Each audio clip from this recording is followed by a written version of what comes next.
Whether we are there or not, ITSP Magazine still gets the best stories. Plenty of conferences and events spark our curiosity and allow us to start conversations with some of the world's brightest minds. In person or virtually, Sean Martin and Marco Ciappelli go on location and sit down with them at the intersection of technology, cybersecurity, and society. Together, we discover what the synergy of these three elements means for the future of humanity.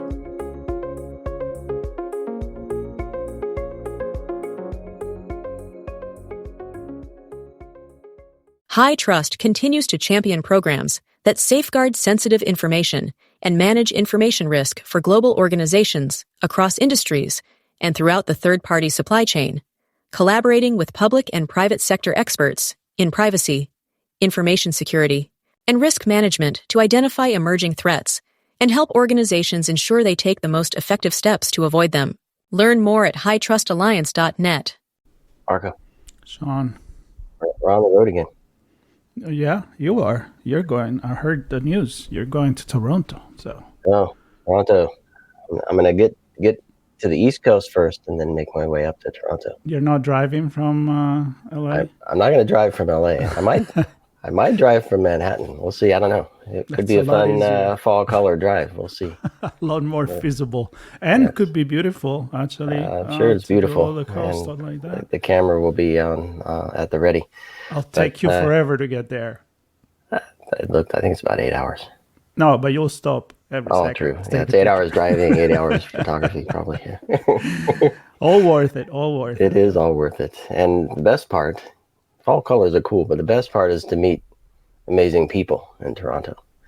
And today we get to meet virtually an amazing person, Ashley Jess, who has a speaking spot there in Toronto at Sector, led by Black Hat. Ashley, thanks so much for joining us. Yeah, thanks for having me. This is going to be fun. It's a topic that caught my attention as I was going through the agenda of Sector, which, by the way, is in Toronto, if you haven't figured that out, October 21st to the 24th. And we'll be covering the event. We have a few chats we're lining up, and Ashley's our first one. So we're excited to have you on. And just to get the session out there as well, it's called Hello from the Dumpster Fire. We love that dumpster fire, don't we? I think real that's examples. Why you picked the conversation. The title makes a big difference. The title makes a big difference, yeah. Real examples of artificially generated malware, disinformation, and scam campaigns. Lots of fun stuff to talk about.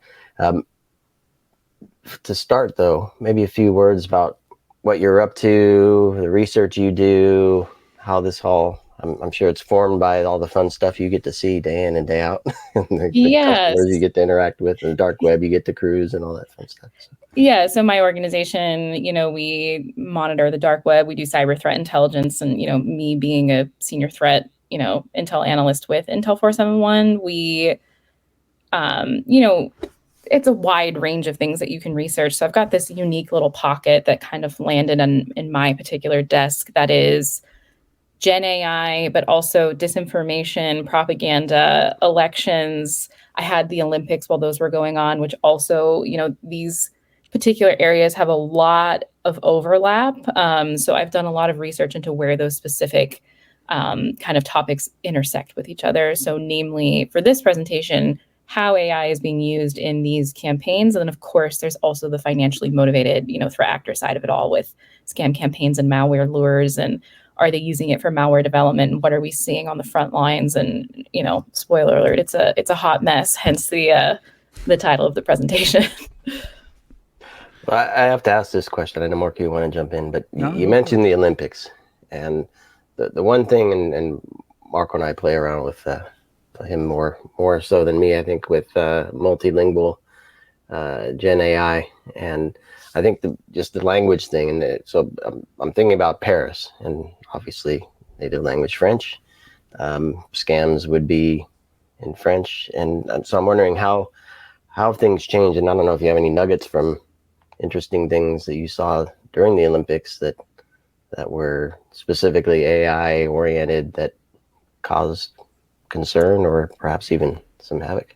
Yeah, so we saw, like especially in the disinformation space, we saw some generative AI images. We saw some that had to do with like politically motivated graffiti on walls that didn't exist, that had to do with like the Israel-Palestine conflict, trying to perpetuate a narrative there. There was also an entirely generated film called The Olympics Has Fallen after the film Olympus Has Fallen. You know, they're getting punny, I guess. That was, Russian propaganda. And that one had an entire narrator with deepfake Tom Cruise as the main narrator there. It had, an entire, like the Netflix logo. It was actually pretty well produced, but used Gen AI to kind of have that sort of product. And that really showcases, even now as like Gen AI gets better, and there's all these tools out there. There's one I'll talk about in the talk that can, deepfake you with a single image now. That threshold used to be that you needed at least 500 images to have even something remotely believable. And even then, the mouth still looked funky. So as this technology improves, the ones that get even stronger are still those people that have really high amounts of source material online, which is high profile individuals like celebrities who there's a lot of samples of Tom Cruise's voice, face, all angles, photos. So it shows as it gets better to deepfake, your average Joe Schmo, it gets 10, 15, 20 times better to deepfake a celebrity. So I'm waiting for Marco to get deepfaked. He's out there all over the place. I'm deepfake right now. Yeah, that's true. I don't know. I have a joke. I said a few times that the deepfake, it wasn't a deepfake, but I had my voice clone on one of the first opportunity I had just because I wanted to try. It's easy. I got the podcast, just dump a few there. I mean, of course, I'm not a target, although we all are a target, but definitely if they want to get my voice and Sean's voice, it's pretty easy. And I like to say I'm not a deep fake, I'm a real shallow. Yeah. But the funny story is that it was too perfect because I have this Italian accent and the fake actually had a perfect English. And my wife said, yeah, it sounds like you, but it's not you. So, kind of a joke of, and I'm going somewhere with this, does it become too perfect that we can actually spot things? Or, I mean, are we past that threshold that, maybe we can spot the imperfection before and now it's too perfect and unreal at the same time? I do think it depends. I feel like the sphere of deepfakes is pretty split in its capabilities right now with video deepfake versus audio deepfake. Audio is definitely the easier, cheaper, quicker one to do with fewer source material still. That will change over time. It might even change by the time sector actually comes around. Who knows? It's so quickly evolving. Every day is a new story. But it is possible. And at least on the threat actor side, though, that perfection is actually what makes it pretty powerful, because not necessarily when they're impersonating someone well, but when they're doing a cold call pretending to be from a particular company, and some of those red flags you might have looked for before that you get trained on is accents, or hearing a lot of chatter from they're in this big call center. All of that's gone. So it is possible. They are now starting to add in those vocal imperfections as well. Those ums and hms and, a quick little like, haha, like as they're talking, to try to re-put in that human inflection and not have those, like when you don't have those pauses, it does sound a little too perfect. So now they're adding it back in to be even more human, because the whole problem, and when we dive into this in the presentation, is, there are legitimate uses for all this technology too. It's a two-sided coin. It's the same with any sort of technological development. There are legitimate reasons why we're moving this way, but as it gets better, the other side of the coin is that there are illicit uses of it as well, right? So, as they make it more realistic, that's great for its legitimate purposes, but illicitly, it means it's still getting easier and easier. And I'm gonna say something about this, because I finished not too long ago to read the Singularity is Nearer by Ray Kurzweil. And one of the things is, like, the moment that you get there, AI is going to have to dumb down itself if we want to pass the Turing test, because otherwise it will be too good and it will be detected as in artificial intelligence. So it's kind of like we're kind of there, I guess, because you see some video now and on social media where they show and say, well, this, I can't believe this person, it's created by an artificial intelligence as a video, and it is flawless. And I am there. It's probably too flawless. It's more like too perfect. But again, I'll go the other way around. Yeah, and it's this interesting space right now because it is constantly improving, but then you'll go and you'll beta test these things and there are obvious flaws, and there's the issues with hallucinations with AI right now, which is where it will just confidently tell you something incorrect. And there was a computer scientist who just gave a TED talk a couple weeks ago that was excellent, in which she discussed testing some models, and the best one she had, I think, still had a 17% failure rating. But it's so confident in telling you that it's incorrect, and it will make up sources and make up data that unless you're going and manually checking, you're going to miss it, because those answers do look realistic. It is modeling the expected answer. So it takes a certain level of critical thinking to, make sure that it is actually factually correct. So it is this weird dichotomy that it is getting used and it's more impressive than it's ever been, but it's still not this infallible technology. But then the third kind of aspect is, at the end of the day, cyber criminals are still using it no matter what. So this presentation is hopefully diving into just a very realistic, objective view on the front lines of all how those three aspects play into each other and what it's looking like out there. Hence, the dumpster fire, because it's more complicated than it might seem. So, yeah, and I think for me, what makes it complicated is who owns or who's responsible for protecting us, individuals, businesses, communities, societies, nations, whatever level. And I think if we're putting the onus on the individual to understand and spot and know how to react properly or whatever, I think that's a very hard problem to scale a solution around. And so then, well, is it an organization? Which organization? Do they use technology? And Dennis Cruz, I don't know if you know him, he presented at OWASP AppSec in Lisbon about this idea that you could use a prompt to generate responses and use different models of LLMs to validate multiple ways these responses. And so basically using technology and the AI to validate itself. So you get a better result. But I don't know how we get that into the hands of whomever needs it. So maybe your thoughts on that in terms of responsibility, and maybe connect that to your presentation. Who are you speaking to? And what are some of the things you hope to share with them?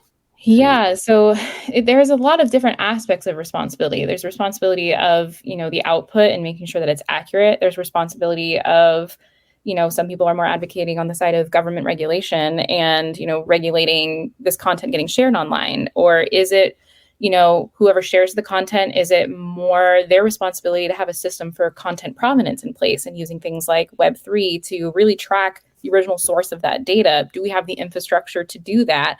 Now there's vendor spaces out there who are trying to be the ones claiming responsibility to be able to detect deepfakes and be able to detect, artificially generated content. And I've tested a few of them. I've literally put in a paragraph straight into OpenAI's ChatGPT, copied it straight into one of those vendor tools, and it told me I was 100% human.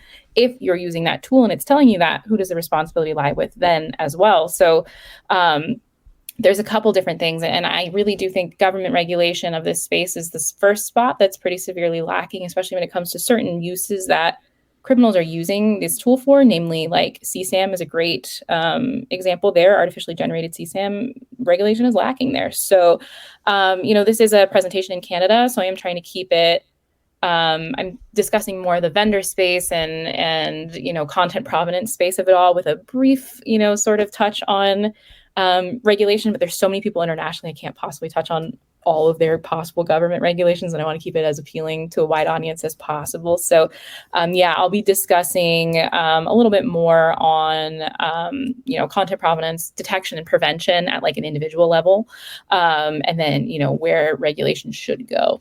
So. And how about the fact that beside the quality, I see the quantity be an issue, and how easy it is for everybody to jump in, and now you just need a picture to create. something, so as you said, it's going to get better and better, but also more and more accessible. So while we can create firewall for internal big companies, the everyday people that used to be the one like grandma that knock on the door, somebody dressed like a cop, oh, it must be a cop, and social engineering like that, I feel like those are going to be even more and more targeted because they don't have the guards up. What's your thought on that? Yeah, and it is a lower barrier overall. It's a lower barrier to even use this type of technology. It's a lower barrier to use it for more technical capabilities. It's cheaper than ever before. You need less source material than ever before.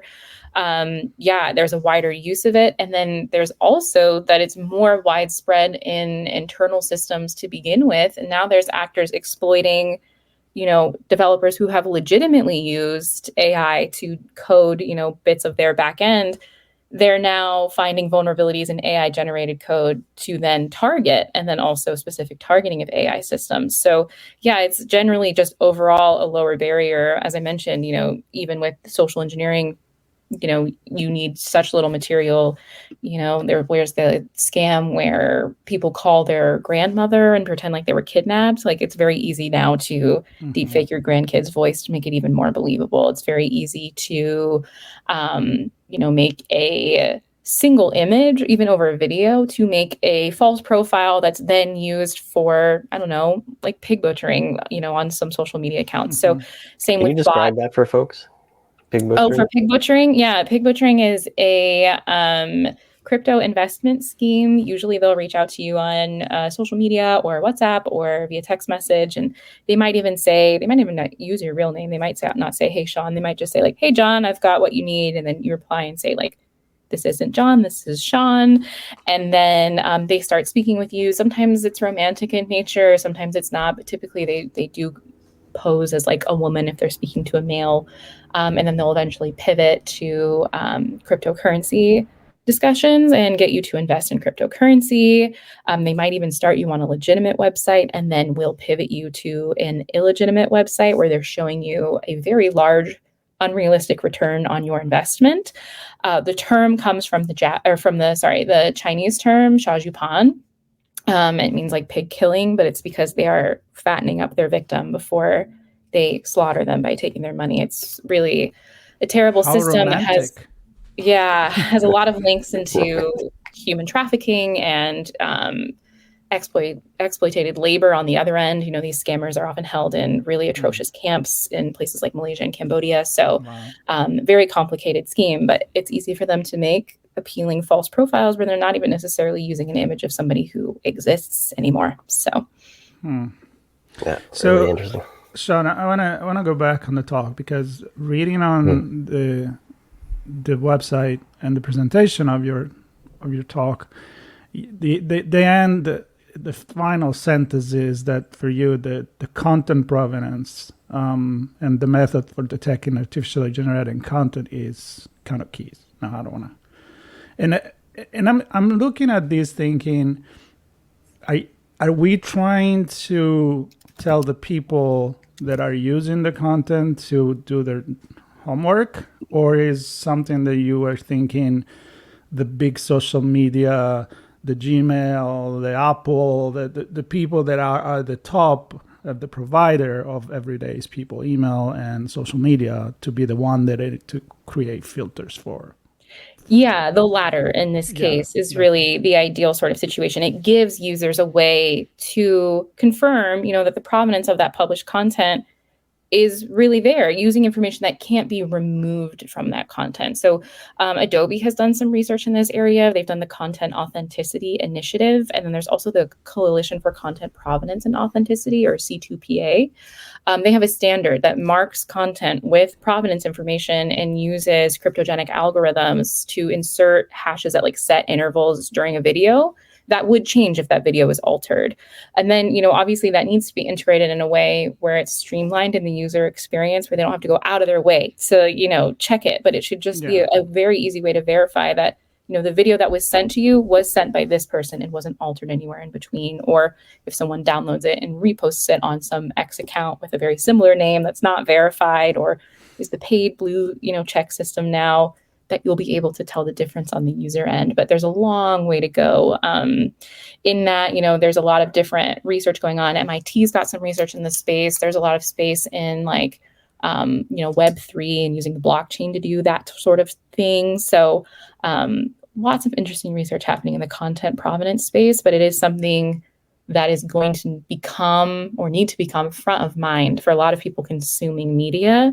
And it needs to be easy because the cognitive load of trying to verify every single image that you would see as you're scrolling Twitter or Instagram or Facebook, it's impossible. It's impossible. Not going to happen. Yeah. So it needs to be user facing. So it needs to be integrated into the back end by these providers. Yep. And it makes me think about, Marco, we've had conversations, the bad bot report, where is it more than half of the internet traffic is non-human, right? So some machine-driven, bot-enabled traffic. So we've crossed the point where machines have taken over the network. And now I can see a world, if we're not there already, I don't know if anybody's tracking this, where content is machine-driven. Yep, there's a lot of research into the concept of pink slime journalism, which is, these news agencies that are posing as, your local newspaper that actually are funded typically by political entities. But I mean, there's foreign pink slime. There's a couple different versions of pink slime that are usually using Gen AI to generate filler content to kind of establish newspapers having a bunch of articles. And then, in fact, are pushing articles that usually have some sort of ulterior motive, whether that's, on the political side, getting you to vote one way or the other, on the foreign side, foreign interference one way or the other. But they're using Gen AI to supplement the rest of their website. And it's been estimated now. There's a couple of great organizations that track some of these websites, that they have now tracked a number of pink slime websites that outnumber the number of local newspapers still available in the United States, to use US as an example, meaning that the false websites now outnumber the legitimate ones. A fascinating topic. Dumpster fire. Yeah, absolutely. I hope you get to investigate and explore and experience other things besides this to kind of lift you up and out of the dumpster. There's a lot of other great talks in the AI track that have proposed solutions. So I'm excited to go sit in on all of those for sure. Yeah, absolutely. Well, it's been an absolute treat chatting with you, Ashley, and of course, I encourage everybody, hopefully I'll see you there in Toronto, October 21st through the 24th at Sector. It's a Black Hat Informa event. And Ashley's session, Hello from the Dumpster Fire, Real Examples of Artificially Generated Malware, Disinformation, and Scam Campaigns, is on, is there no date and time? We don't know. I don't think they've given us the schedule yet, but I'll be on one of those days. So. You're there one of those 3 days. Everybody should go for the 3 days and be sure to connect with Ashley. And you mentioned a few resources, so maybe be kind enough to share those so we can share some of those things with folks listening and watching. Yeah, of course. This episode. And good stuff. I appreciate you taking the time to share. Congratulations on getting a spot to speak there. I know it's a fun deal submitting presentations and my first one. So look at that. Oh, wow. Yeah, that's amazing. Nice one. Well, I hope everybody gets to meet you and enjoy your session. Have a good chat with you afterwards. And everybody listening, watching, please do stay tuned for more coverage on the road and on location. Subscribe. Subscribe. Is it up or down or sideways? I don't know. It's right here. I'm in a very limited click the nose right now. Somewhere at the end, you're going to see it. Somewhere at the end. Watching the video. Very good. All right. Thanks, everybody. Thank you, Ashley. Yeah, thank you. High Trust continues to champion programs that safeguard sensitive information and manage information risk for global organizations across industries and throughout the third-party supply chain, collaborating with public and private sector experts in privacy, information security, and risk management to identify emerging threats and help organizations ensure they take the most effective steps to avoid them. Learn more at hightrustalliance.net.